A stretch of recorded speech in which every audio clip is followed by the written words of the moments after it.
नीतीश कुमार ने दिया बड़ा बयान और कहा कि नीति आयोग किस तरह काम कर रहा है इसको भी देखना चाहिए।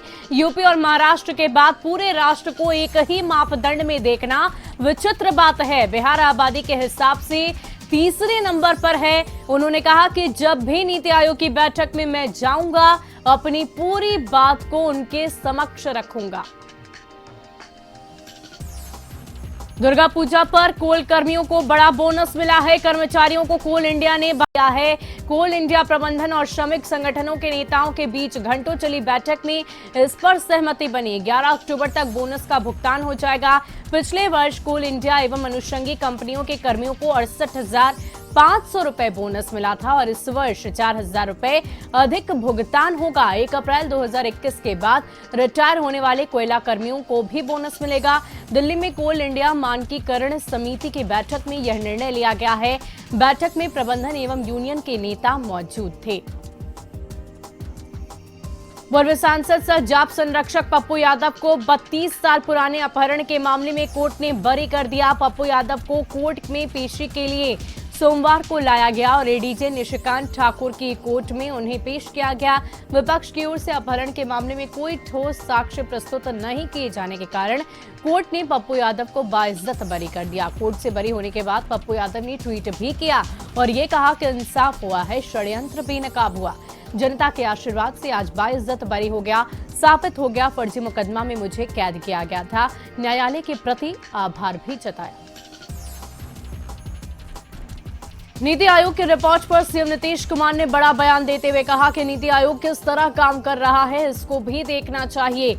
यूपी और महाराष्ट्र के बाद बिहार पूरे राष्ट्र को एक ही मापदंड में देखना विचित्र बात है। बिहार आबादी के हिसाब से तीसरे नंबर पर है। उन्होंने कहा कि जब भी नीति आयोग की बैठक में मैं जाऊंगा अपनी पूरी बात रखूंगा। साथ ही नीति आयोग के रिपोर्ट पर सरकार का उत्तर भी नीति आयोग और केंद्र सरकार को जाएगा। हेल्थ को लेकर बिहार में क्या स्थिति थी ये सबको पता है। वहीं सीएम नीतीश कुमार ने आगे कहा कि हॉस्पिटल में पहले कुत्ते बैठा करते थे और अब क्या हाल है ये सबको पता है। इसके बाद जातीय जनगणना पर मुख्यमंत्री ने बड़ा बयान देते हुए कहा कि उपचुनाव होने के बाद राजनीतिक दलों के साथ बैठकर बातचीत करेंगे। बिहार में मुझ पर पूरे भरोसा है कि जनजातीय जनगणना पर एक राय बनेगी। वहीं लखीमपुर खीरी की घटना पर नीतीश कुमार ने कहा कि आज सुबह अखबार में घटना को देखा। ये उत्तर प्रदेश का मामला है और इस पर सरकार को उचित कार्रवाई करनी चाहिए। दुमका के जरमुंडी प्रखंड में कृषि मंत्री बादल पत्रलेख ने JSLPASCMTC का उद्घाटन किया। कार्यक्रम में मुख्य रूप से दीदियों का प्रशिक्षण आवासीय किया जाएगा। इस कार्यक्रम में कृषि विभाग द्वारा सब्सिडी पर 4 ट्रैक्टर और आजीविका ग्रामीण एक्सप्रेस योजना के तहत 3 ऑटो का भी वितरण किया गया। छपरा में अपराधियों ने सीएसपी एटीएम संचालक से 40 लाख रुपए लूट लिए। घटना मढ़ौरा थाना क्षेत्र के इसरौली की है। बताया जा रहा है कि सीएसपी एटीएम संचालक मुकुंद पाठक मढ़ौरा गढ़ देवी स्थित एक्सिस बैंक में 40 लाख रुपए निकालकर अपने घर वापस जा रहे थे और रास्ते में बाइक सवार अपराधियों ने उनसे पिस्टल के दम पर रुपए लूट लिए। पीड़ित की माने तो अपराधियों ने उनकी गाड़ी की चाबी बंद कर दी और उनसे बैग छीनने लगे। वो बैग लेकर भाग निकले लेकिन अपराधियों ने उन्हें पकड़कर पिस्टल तान दी और बैग लेकर भी फरार हो गए। घटना की सूचना मिलते ही पुलिस मौके पर पहुंचकर जांच में जुटी है। बिहार के भवन निर्माण विभाग मंत्री अशोक चौधरी, जेडीयू प्रवक्ता नीरज कुमार, जल संसाधन मंत्री संजय झा, विज्ञान एवं प्रौद्योगिकी मंत्री सुमित कुमार शेखपुरा पहुंचे। शेखपुरा में जेडीयू कार्यकर्ताओं ने उनका जोरदार स्वागत किया और इस दौरान भवन निर्माण मंत्री अशोक चौधरी ने मीडिया से बातचीत करते हुए लालू जी को आज उनके पुत्र के जरिए ही बंधक बनाने की बात कही है। जबकि पिछले 20 वर्षों से पूरे बिहार को आरजेडी सुप्रीमो ने बंधक बना रखा है। वहीं जेडीयू प्रवक्ता नीरज कुमार ने भी आरजेडी पर जमकर हमला बोलते हुए कहा कि तेजस्वी यादव अहंकारी हैं। बिहार के नवादा से अन्य राज्य में लाए जा रहे 2 बस में भरे लेबर को श्रम अधीक्षक पूनम कुमारी ने पुलिस केंद्र के नजदीक से अपने हिरासत में लिया और दोनों बसों को जब्त कर लेबर ले जा रहे 2 ठेकेदारों पर मामला दर्ज किया गया है। लेबरों ने बताया कि हम सब यूपी लखनऊ जिला के नवाबगंज ईंट भट्टे पर ईंट बनाने के लिए जा रहे थे और दोनों बसों में करीब 80 श्रमिक को श्रम अधीक्षक पूनम कुमारी अपने हिरासत में लेकर पूछताछ कर रही है। वहीं बेगूसराय में आज जयली सुबह दिल्ली से आने वाली महानंदा एक्सप्रेस ट्रेन में एक युवक की मौत हो गई। ट्रेन में युवक की मौत की सूचना पर बेगूसराय जीआरपी ने शव को अपने कब्जे में लेकर पोस्टमार्टम के लिए सदर अस्पताल बेगूसराय भेज दिया है। मृतक युवक की पहचान साहिबपुर कमाल थाना क्षेत्र के घड़साना गांव निवासी कालू पासवान के रूप में की गई है। बताया जा रहा है कि मृतक कालू पासवान दिल्ली में रहकर मजदूरी करता था, जहां वो बीमार भी हुआ था। दिल्ली में इलाज के बाद परिजनों की सलाह पर वह घर बेगूसराय महानंदा ट्रेन से आ रहा था।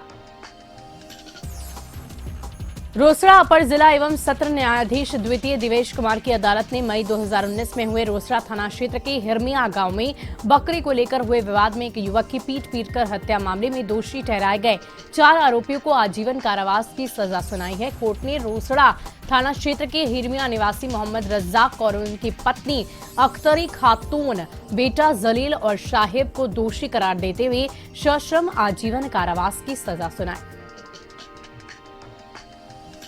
मधुपुर किसान भवन में सोना सोबरन योजना के तहत सूबे के खेल एवं पर्यटन मंत्री हफीजुल हसन ने लाभुकों के बीच धोती साड़ी का वितरण किया। इस मौके पर मंत्री हफीजुल हसन ने कहा कि हेमंत सरकार राज्य के गरीब शोषित पीड़ित वर्गों के विकास के लिए कटिबद्ध है। वहीं उन्होंने कहा कि मधुपुर विधानसभा क्षेत्र के कई धार्मिक और पर्यटन स्थलों के सौंदर्यीकरण का कार्य प्रारंभ हो जाएगा। झारखंड में पर्यटन के क्षेत्र में रोजगार की असीम संभावना है। इस दौरान मौके पर एसडीओ सौरभ भुवानिया भी मौजूद रहे।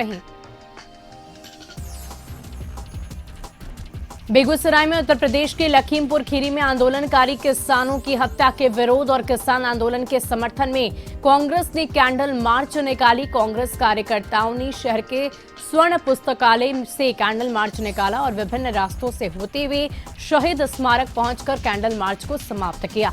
कांग्रेसियों ने मृतक किसानों को श्रद्धांजलि दी और परिजनों को दुख सहने की प्रार्थना की। कांग्रेस कार्यकर्ताओं का आरोप है कि किसान आंदोलन को कुचलने के लिए मंत्री के बेटे ने जघन्य हत्याकांड को अंजाम दिया है।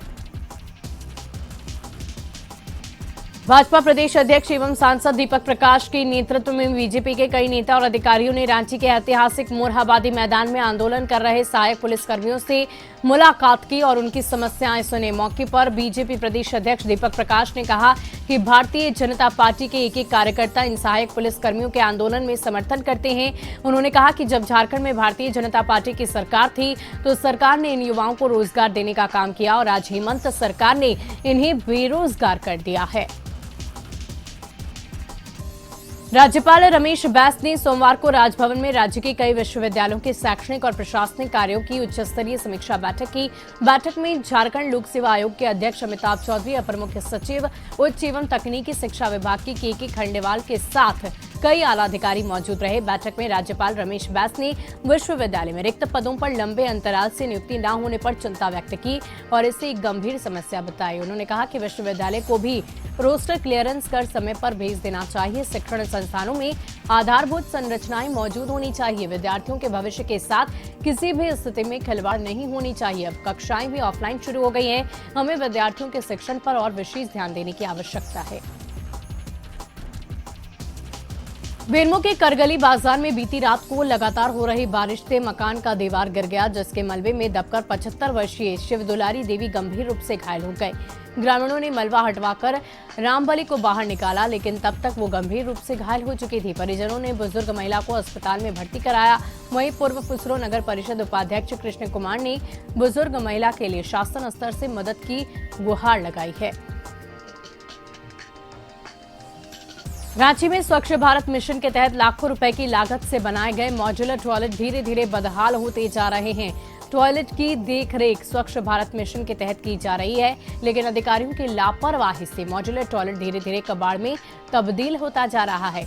नगर परिषद के अधिकारियों की उदासीनता और रखरखाव के अभाव में ये टॉयलेट स्थानीय लोगों के लिए केवल शो पीस बनकर रह गया है। सड़क किनारे राहगीरों के लिए मॉड्यूलर टॉयलेट का निर्माण 80 लाख रुपए की लागत से किया गया था, लेकिन अब इसकी सुध लेने वाला कोई नहीं है। प्रशासन की बेरुखी की वजह से अधिकांश टॉयलेट बर्बादी की कगार पर है। कहते हैं कि हिम्मत और हौसला हो तो पहाड़ पर भी रास्ता और नदी पर भी पुल बनाया जा सकता है। कुछ ऐसा ही कारनामा लातेहार के चंदवा प्रखंड के तेतरिया टार टोला के निवासियों ने कर दिखाया है। गांव के पास सिताही नदी पर श्रमदान कर लकड़ी का पुल बना डाला। दरअसल गांव से होकर देवनद नदी का सहायक सिताही नदी गुजरती है, जो पहाड़ी नदी होने के कारण आए दिन बाढ़ और उफान लेकर आती है, जिससे गांव का कनेक्शन अन्य प्रखंड मुख्यालय से कट जाता है। लेकिन गांव में अचानक कोई बीमार हो जाए तो काफी समस्या उत्पन्न होती है। ऐसी स्थिति में लोग खटिया के सहारे जान जोखिम में डालकर नदी पार करने को विवश रहते हैं। गांव की बेटी पिंकी टोपनो बताती है कि गांव से शहर तक का रास्ता असंभव है।